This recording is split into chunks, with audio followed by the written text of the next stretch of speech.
Bapak, Ibu, dan saudara sekalian dimanapun berada, jumpa lagi dalam Renungan Harian Sulung. Mari sebelum membaca dan merenungkan firman Tuhan, kita berdoa. Ya Tuhan, kami rindu mendengar suara-Mu, memahami dan melakukannya. Karena itu kami membuka hati kami untuk Tuhan. Berbicaralah ya Tuhan, kami siap mendengar. Dalam nama Tuhan Yesus kami berdoa. Amin. Saudara, renungan kita hari ini berjudul Jangan Pergi, yang diambil dari Matius 19 ayat 16 sampai 22 demikian. Ada seorang datang kepada Yesus dan berkata, "Guru, perbuatan baik apakah yang harus kuperbuat untuk memperoleh hidup yang kekal?" Jawab Yesus, "Apakah sebabnya engkau bertanya kepadaku tentang apa yang baik? Hanya satu yang baik. Tetapi jikalau engkau ingin masuk ke dalam hidup, turutilah segala perintah Allah." Kata orang itu kepadanya, "Perintah yang mana?" Kata Yesus, "Jangan membunuh, jangan berzina, jangan mencuri, jangan mengucapkan saksi dusta, hormatilah ayahmu dan ibumu, dan kasihilah sesamamu manusia, seperti dirimu sendiri." Kata orang muda itu kepadanya, "Semuanya itu telah kuturuti, apalagi yang masih kurang?" Kata Yesus kepadanya, "Jikalau engkau hendak sempurna, pergilah, jualah segala milikmu, dan berikanlah itu kepada orang-orang miskin. Maka engkau akan beroleh harta di sorga. Kemudian datanglah kemari dan ikutlah aku." Ketika orang muda itu mendengar perkataan itu, pergilah ia dengan sedih, sebab banyak hartanya. Pergi dengan sedih karena merasa tuntutan Tuhan terlalu tinggi dan tidak mungkin bisa dilakukan adalah reaksi kebanyakan orang ketika mendalami firman Tuhan dan bertemu dengan kebenaran yang mengganggu kenyamanannya.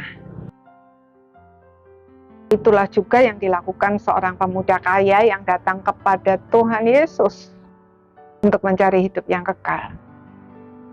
Orang itu merasa sudah melakukan semua perintah hukum Taurat, tetapi dia masih mencari Tuhan Yesus, berarti dia sadar bahwa masih ada yang kurang dalam hidupnya.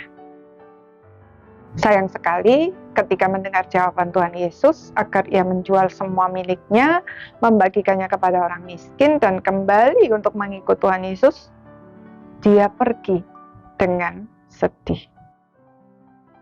Tentu Tuhan Yesus tidak sedang mengatakan bahwa syarat untuk mendapat hidup yang kekal adalah menjual seluruh harta kita dan membagikannya kepada orang miskin. Tetapi Tuhan Yesus mengatakan hal itu kepada pemuda itu karena dia tahu bahwa hati pemuda itu terikat kepada hartanya, sehingga ia tidak dapat melihat hidup yang kekal yang jauh lebih bernilai dari segala harta di dunia ini. Namun, haruskah dia pergi dengan sedih? Tentu saja tidak. Jika ia sungguh-sungguh menginginkan mendapat hidup yang kekal, dia bisa mengakui ketidakmampuannya untuk melepaskan diri dari belenggu hartanya itu dan minta Tuhan Yesus menolong melepaskannya.